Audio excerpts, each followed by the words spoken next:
Hi, Misha here, and this would seem like one of those firearms that I would really enjoy. This is a DSA's semi-automatic RPD built from a Polish parts kit. And this is not my original. I did pick up one over 12 years ago and sold it. And one reason that Jay came out and we did the video on the AP53 and a few others, he was bringing this out so I could sell it for him. This is his, and it's now sold, so this isn't a marketing tool. Before I ship it out, I thought we would talk about why we both picked these up and then after a little while sold them. And it has nothing to do with it being in 760 by 39 for either of us. No, not really, because we have plenty of AKs and other things. But it does have to do with it being a semi-automatic belt-fed and just all that entails. Even though I really do think if you want one, the DS arms made are about as good as it's probably ever going to be, with especially the kits drying up. RPD, Dictrev, handheld, i.e. light machine gun, traces its roots back to the middle of the Great Patriotic War, World War II. In 1943, there was a program to utilize the just developed 7.62 by 41 millimeter M43 cartridge. Yes, it was X41 originally. It would be updated to X39 a few years later for feeding reliability manufacturing. There were four basic classes of gun called for: a bolt action, a submachine gun, a carbine, self-loading, and a light machine gun. 7.62 by 54R would still take the place of a medium and a heavy machine gun. The bolt action never came to be. The submachine gun would eventually culminate in the AK-47, the original, and the carbine would be the SKS-45. The light machine gun, though, would be this gun, technically adopted first, the RPD 44, at least the initial version. This is actually an RPD M, though.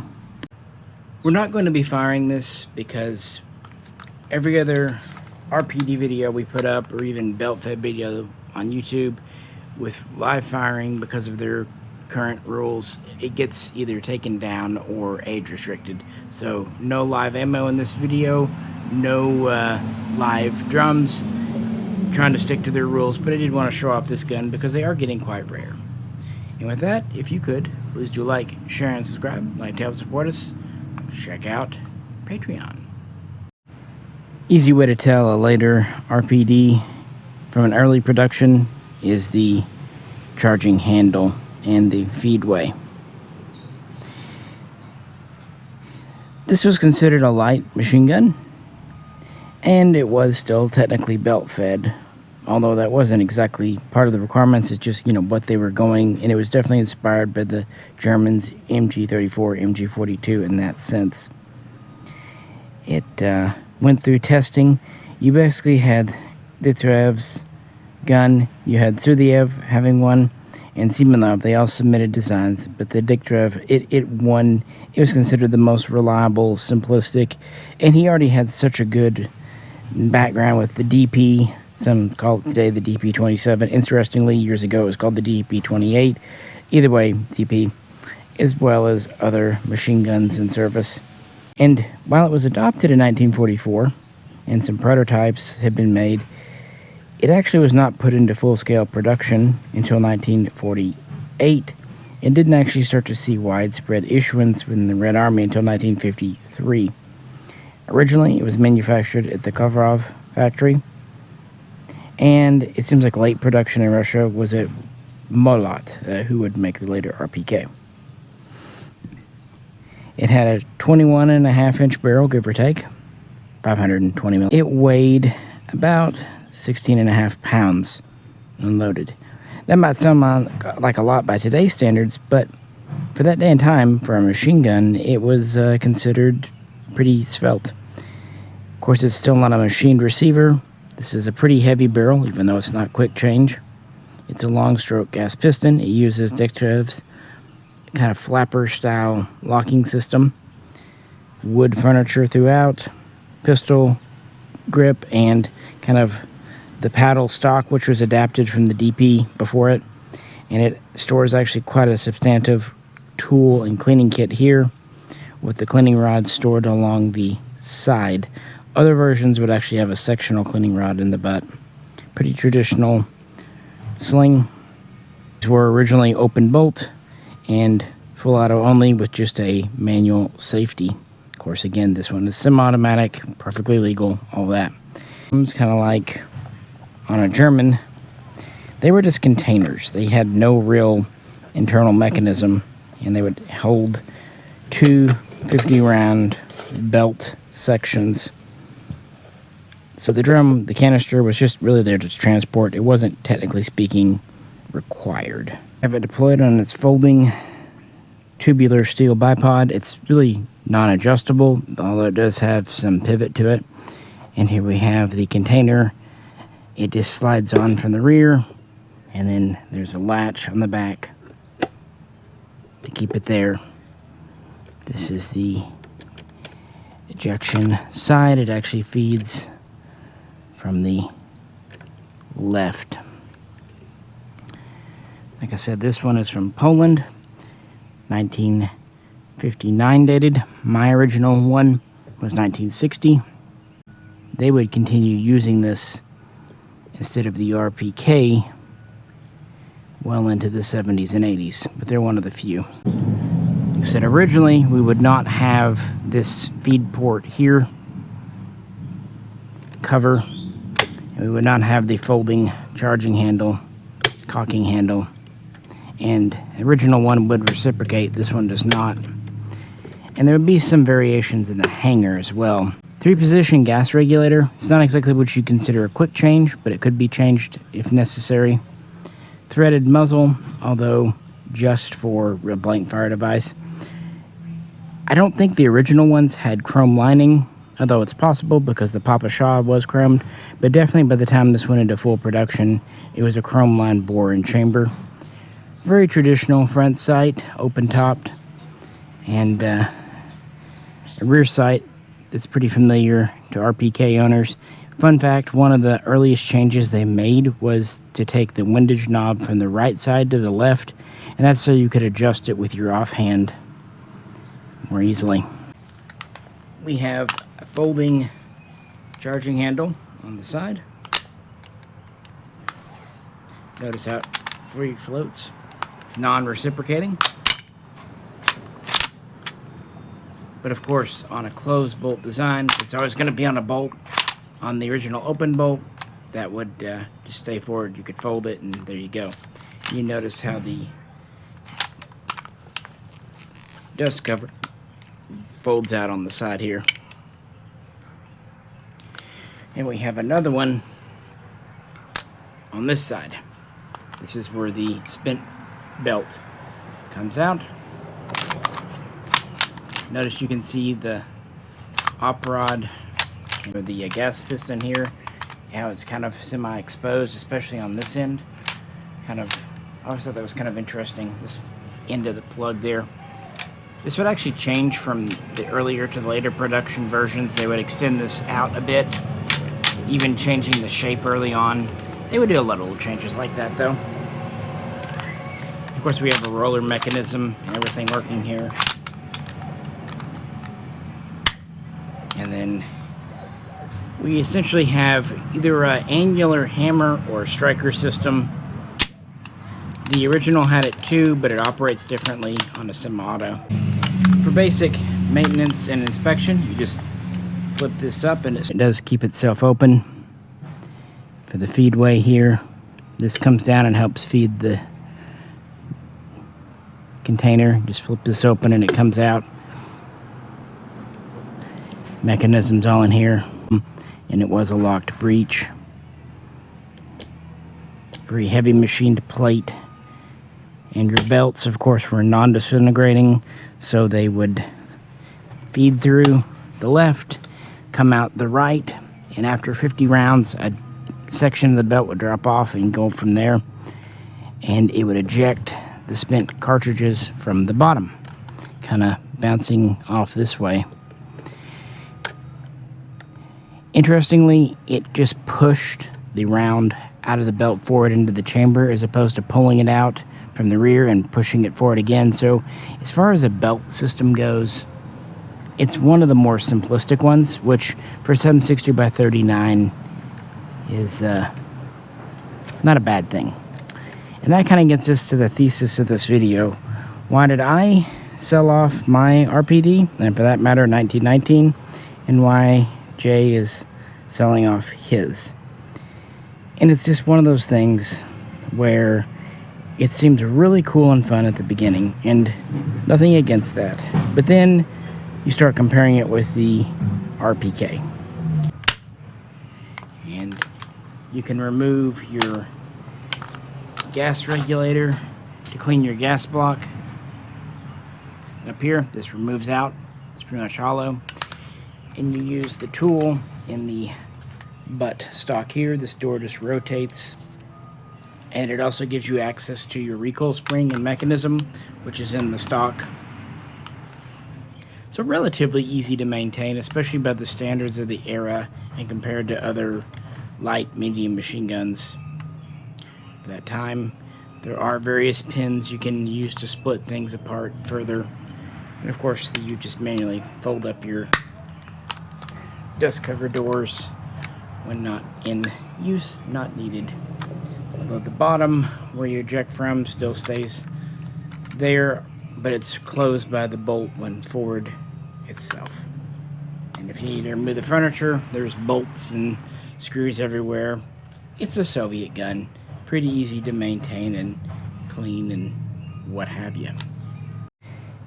And bringing out my early Molot build here, done by Legion USA a long time ago. It just really is to show you how this is almost in every way a better design, with almost the same capacity, but also more compatibility.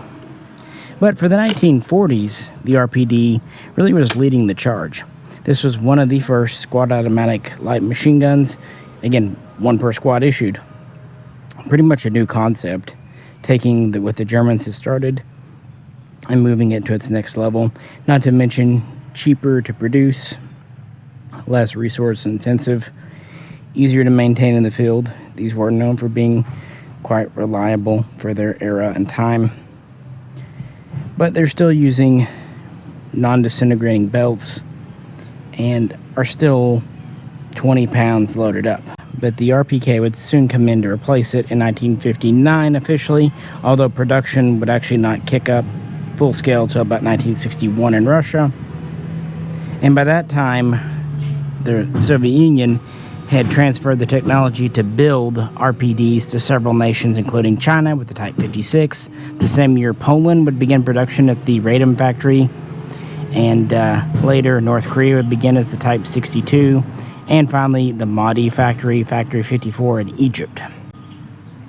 And about that time, Russia would stop. And that's how the Red Army, and that's how Russia really did it. They were happy to sell or even give last generation's technology away to allies, but they would keep the best stuff for themselves and maybe some very close Eastern European allies. But the RPK was now the new thing. And, you know, let's compare. Size-wise, they're about the same, although the RPK has a little bit longer barrel. A true stamped steel bipod versus kind of tubular. Both have heavy barrels, both are chrome-lined, both are fixed, non-interchanging. The RPK's barrel is pressed and pinned into a forged trunnion, which is heavy duty, and then it's on a 1.5 stamped receiver. This is actually on the RPD. The barrel's screwed into a machined receiver, and that's machined throughout. And because of the construction, this weighs 5.5 pounds less unloaded. And even loaded up, because its capacity on its drum is almost the same, you know, three-fourths of this. But the trick is they would issue 3 drums per RPD typically. But once those rounds are used up, reloading was not fast and easy. Whereas this, they would typically issue one drum and then a pouch of 4 extended mags. So you had pretty good capacity there, almost the same total rounds, but it was easier to reload. And also this takes Kalashnikov mags, so you could always bum extra mags off your squad mates if needed. In fact, this took Kalashnikov parts, mostly internals, but still you have the interoperability, not to mention just commonality. Of course, it's not a belt fed, and it's a closed bolt versus an open here. And if this had a quick change barrel, that might matter more, but since it isn't, truth be told, it really doesn't, because you have the same limitations on both.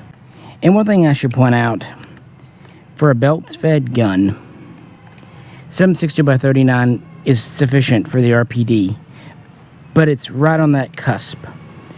It's an intermediate cartridge, not super heavy, not super oomphy. So if you have a super dirty gun, it's just, again, right on that line of what can operate the system, because a lot's going on here.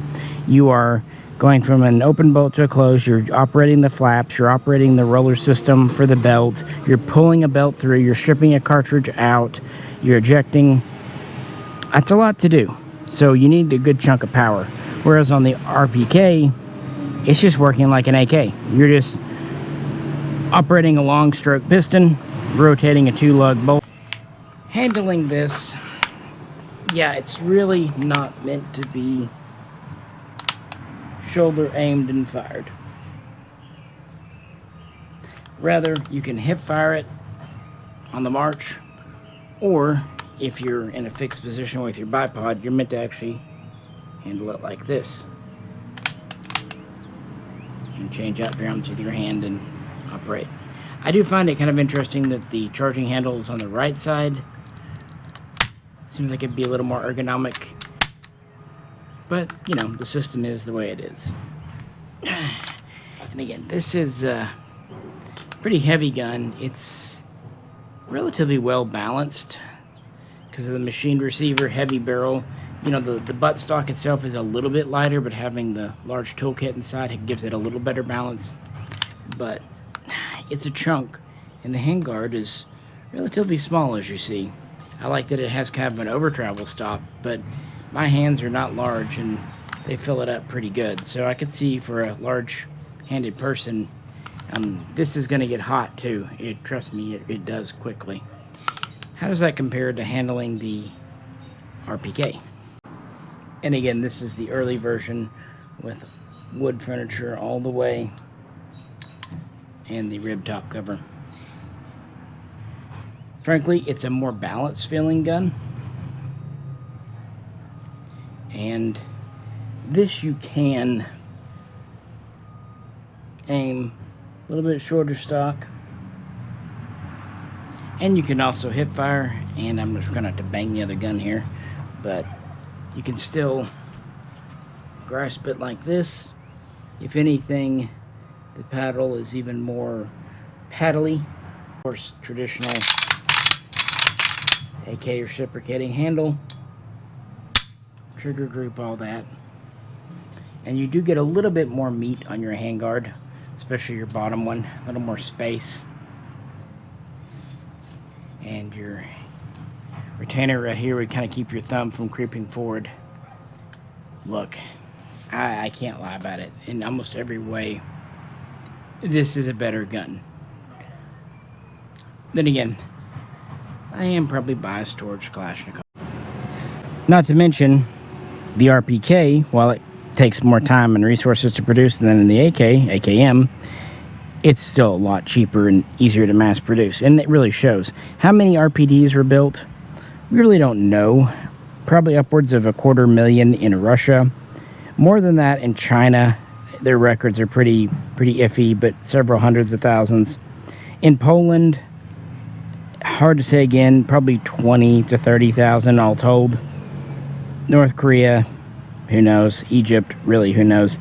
Let's just say globally, you're looking at 500,000 to 650,000 tops.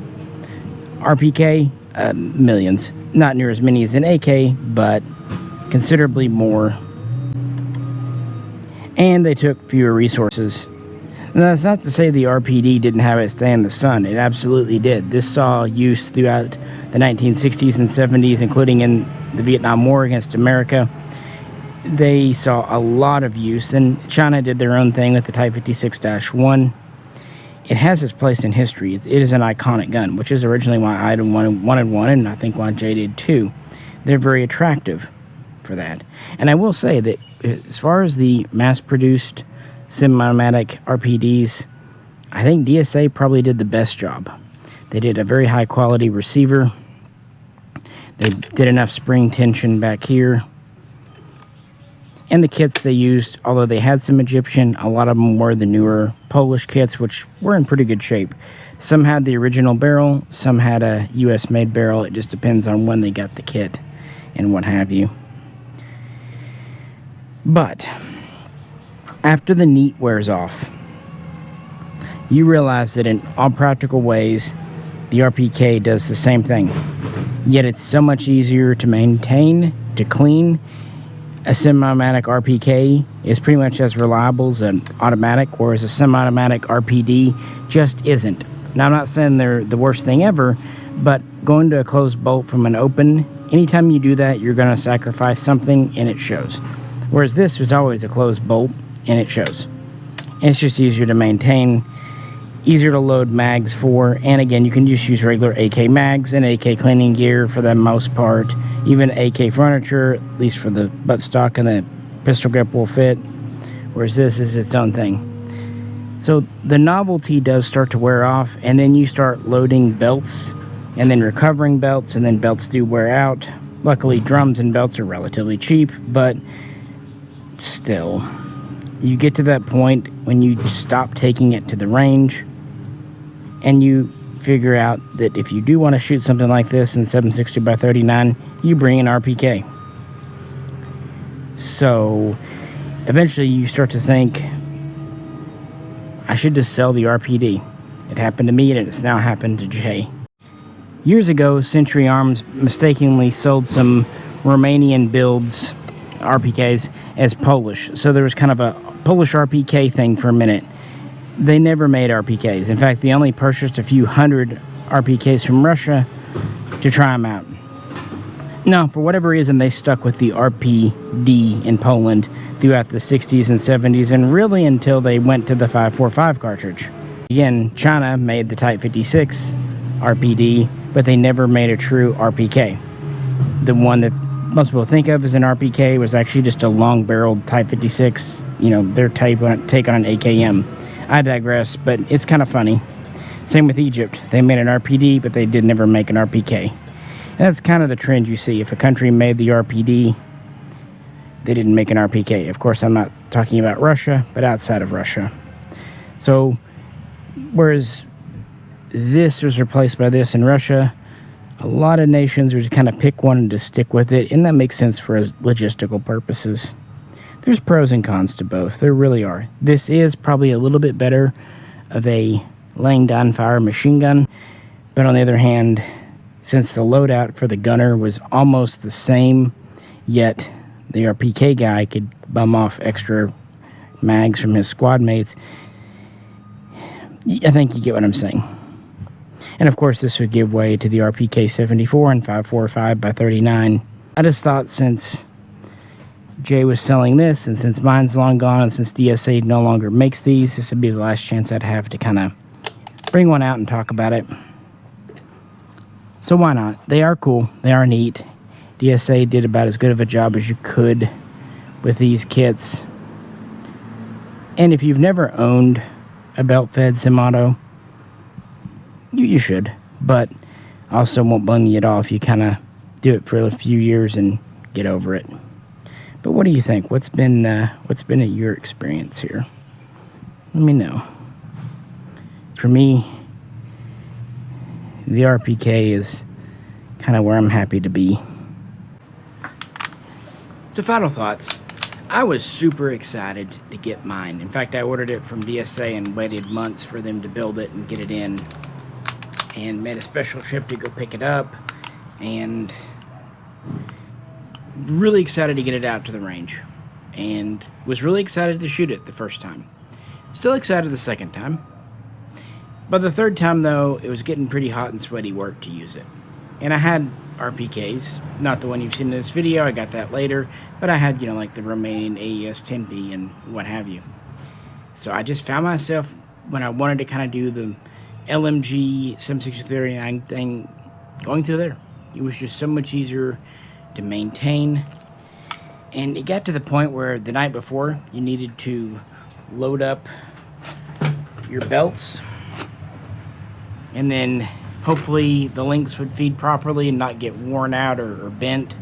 Then you needed to wind them in the drums, pack them up, and there you go. And if you didn't use them all, you had to, well, unlink them later. And it all had to be done by hand. Even in the Red Army, it really wasn't something done with a machine automatically. It was always kind of something to do sitting down. On top of that, while these will run quite well dirty, they will need cleaning. And there's a lot more to clean, a lot more bits, a lot more bobs compared with an RPK. And even though I do feel like the DSA guns are as reliable as a semi-automatic RPD can be, the truth is, if you fire 200 or 300 rounds in a session through one of these, you're going to have some stoppages. Usually they're not bad, they're not hard to clear, but it just seems like something, maybe it's a bad link, maybe it's an underpowered round, maybe it's just the gun's getting dirty, too hot, too cold, I don't know. It seems like there was never just a session for myself or Jay where it was 100%, maybe 95, even 96, 98%, but never 100. And compare that to an RPK, which for the most part is as reliable as anything. And then finally, of course, the weight. I mean, loading up drums beforehand, bringing this out, you've got 24 pounds worth of weight. Not all that big, I admit. And you're only really going to be firing this one way. On a bipod, laying down prone, and just, spraying. I mean, can you sit there and try to plink with it accuracy-wise? You can, but that's just not how this really goes down. Again, there's just other things. And that's kind of what happened with my 1919 as well. It was fun, really fun to accessorize. That's one thing the 1919 had over this. This is pretty much the configuration you get. I mean, DSA did do a, quote, tactical version and a carbine version, too, with wood, but 16-inch barrel. But 1919, you can really configure them up. Different stocks, different barrels, different bipods, tripods. But even then, after a while, the weight and the ammo, in that case, 7.62 NATO or 30-06 or even 8mm, it eventually just gets to be too much. And you find yourself, not taking them out. On top of all of that, for reasons, RPDs today are, well, let's just say they go for a lot more money than I paid or even Jay paid. Again, it's a fun experience, but some things you're just not meant to have forever. And right now the market was good, so that's why he made the decision. I made pretty much the same decision with mine a long time back. And to be honest with you, I don't miss it or regret it, because I've got my RPK, I've got plenty of others. I just decided that, I kind of have little loose rules for my collection, and one of them ended up being I don't need any belt feds. I love light machine gun types, but I'll just stick with the magazine fed variety. Yeah, before I box this up and send it off to its new owner in Oregon, I thought, let's talk about it, look it over one more time. Sorry for the outdoor noise. You can tell we're back in town. But wanted to get this done before it started raining and before it had to go. But cool. And if you want one, not dogging you on that, they are worth having, worth experiencing, and a cool piece of, especially like Vietnam War history. But for me, its time has passed. As always, if you could, please do like, share, and subscribe. Like to help support us, check out the link to Patreon. With that, hope everyone's having a good week, and we'll catch you very soon next time.